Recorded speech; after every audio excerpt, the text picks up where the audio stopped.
இப்போ வந்து காலேஜ் எப்படி சூஸ் பண்ணணும் அப்படின்னு சொல்கிறேன். ஓகேவா?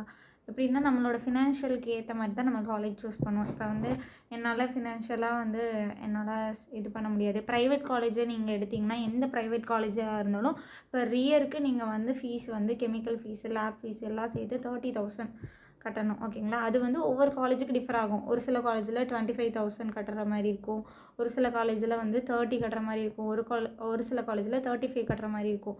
ஸோ அதனால் ஃபினான்ஷியலாக உங்களோட ஸ்ட்ரக்சர் நமக்கு தெரிஞ்சுக்கணும்ல. இந்த காலேஜில் வந்து 35,000 நம்ம கட்டணுமா அப்படின்னு அந்த காலேஜில் வந்து பிஹெச்டி ஸ்காலர் வந்து வருஷத்துக்கு எவ்வளோ கட்டுறாங்கன்னு தெரிஞ்சுக்கோங்க. உங்களால் கட்ட முடியும் அப்படின்னா நீங்கள் ப்ரைவேட் காலேஜுக்கு சூஸ் பண்ணிக்கோங்க. ஓகேங்களா? இல்லை அப்படின்னா நீங்கள் கவர்மெண்ட் காலேஜ் சூஸ் பண்ணிக்கோங்க. கவர்மெண்ட் காலேஜில் வந்து ஃபீஸ் வந்து கம்மியாக தான் இருக்கும். அதோட வந்து ஸ்காலர்ஷிப்லாம் கூட அதிகமாக கொடுப்பாங்க. இல்லை கவர்மெண்ட் காலேஜ்னால் எனக்கு வந்து லேப் ஃபெசிலிட்டி இருக்காது அப்படின்னு சொல்லி நினைக்கிறீங்க. கவர்மெண்ட் காலேஜில் லேப் ஃபெசிலிட்டிஸ்லாம் இருக்கும். இருந்தாலும் நீங்கள் வந்து ஹைஃபையாக வந்துட்டு எனக்கு இந்த எக்யூப்மெண்ட்ஸ்லாம் கவர்மெண்ட் காலேஜ்னால் இருக்காது, ப்ரைவேட் காலேஜ்லேயும் இதெல்லாம் இருக்காது அப்படின்னு நீங்கள் நினச்சிங்கன்னா நீங்கள் யூனிவர்சிட்டி சூஸ் பண்ணிக்கோங்க. ஓகேவா? யூனிவர்சிட்டியில் எல்லா எக்யூப்மெண்ட்ஸுமே இருக்கும். அப்புறம் உங்களுக்கு ஃபண்டும் நிறையா கொடுப்பாங்க. அதே மாதிரி வந்துட்டு ஃபண்டும் நிறையா இருக்கும், நிறைய எக்யூப்மெண்ட்ஸும் கொடுப்பாங்க. ஸோ உங்களோட விஷ், நீங்கள் எந்த காலேஜில் சேர்ந்தாலும் பிஹெச்டி உங்களோட பிஹெச்டி தான், நீங்கள் தான் பண்ண போகிறீங்க பிஹெச்டி. அது ஆனால் வந்து காலேஜ் செலக்ட் பண்ணும்போது ஒவ்வொரு காலேஜுக்கும் உங்களோட உங்களோட என்ன சொல்கிறது, உங்களோட எக்கனாமிக்கை பொறுத்து, உங்களோட டியூரேஷன் பொறுத்து, உங்களோட ஸ்கில் டெவலப்மெண்ட் பொறுத்து நீங்கள் சூஸ் பண்ணிக்கலாம். இல்லை நானே எல்லாம் ஓனாக பண்ணணும், எல்லாமே நானே பண்ணணும், எனக்கு இயர்ஸ் எவ்வளோ வருஷம் வேணாலும் ஆகட்டும், எனக்கு ப்ரப்போசல் பண்ணணும், நான் வந்து பிஹெச்டி முடித்து வெளியில் வரும்போது எனக்கு நிறைய பேப்பர் இருக்கணும், எல்சிவரில் பேப்பர் இருக்கணும், ஸ்கோப்பஸில் இருக்கணும், இசிஐயில் இருக்கணும், இந்த மாதிரி நிறைய பேப்பர்ஸ் இருக்கணும், என்னோட சிவி நல்லா பில்ட் ஆகணும், அதே மாதிரி என் சிவியில் வந்து இவ்வளோ ஃபண்டு இவ்வளோ ஃபெலோஷிப் இருக்குது அப்படின்னு நீங்கள் யோசிச்சிங்கன்னா நீங்கள் யூனிவர்சிட்டி போய்க்கோங்க. யூனிவர்சிட்டியில் வந்துட்டு அந்த மாதிரி உங்களோட நீங்கள் அந்த மாதிரி எனக்கு நிறையா இந்த மாதிரி உங்களுக்கு நிறைய ஸ்கோப் இருக்குது அப்படின்னு சொன்னீங்கன்னா நீங்கள் அங்கே போய்க்கோங்க. இல்லை எனக்கு ஃபினான்ஷியலாக கொஞ்சம் கஷ்டம்ப்பா, என்னால் இவ்வளோலாம் பண்ண முடியாது, எனக்கு எனக்கு வந்து பண்ணணும்னு டாக்டரேட் பண்ணணும்னு ஆசை, எனக்கு பிஹெச்டினா ரொம்ப ஆசை, ஆனால் வந்து என்னோடய ஃபினான்ஷியல் எக்கனாமிக்காக நான் கொஞ்சம் வீக்காக இருக்கேன் அப்படின்னா நீங்கள் கவர்மெண்ட் ஆர்ட்ஸ் சூஸ் பண்ணிக்கோங்க.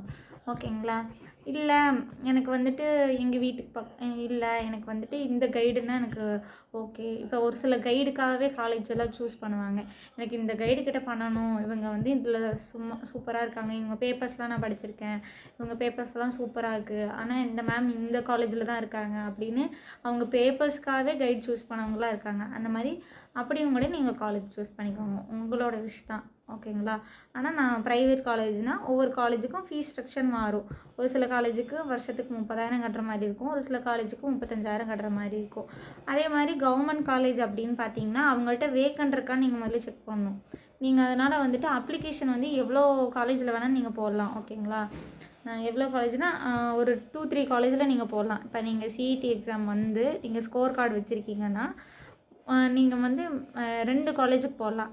அப்போ நீங்கள் ஆல்ரெடி எம்எஸ்சி படித்த காலேஜில் போட்டுக்கோங்க ஒன்று, இன்னொன்று வந்துட்டு எக்ஸ்ட்ரா ஒரு காலேஜில் போட்டுக்கோங்க. ஏன்னா நீங்கள் வந்து இங்கேயும் போகணும் அங்கேயும் போகணும் ஆசை அப்படின்னா வந்துட்டு 2 காலேஜ்லேயே போட்டுக்கோங்க. இல்லை எனக்கு இந்த கைடு தான் பிடிக்கும், இந்த காலேஜில் தான் நான் படிப்பேன் அப்படின்னு ஸ்டாண்டர்டாக ஃபிக்ஸ் ஆகிட்டிங்கன்னா ஒரு காலேஜில் மட்டும் போடுங்க.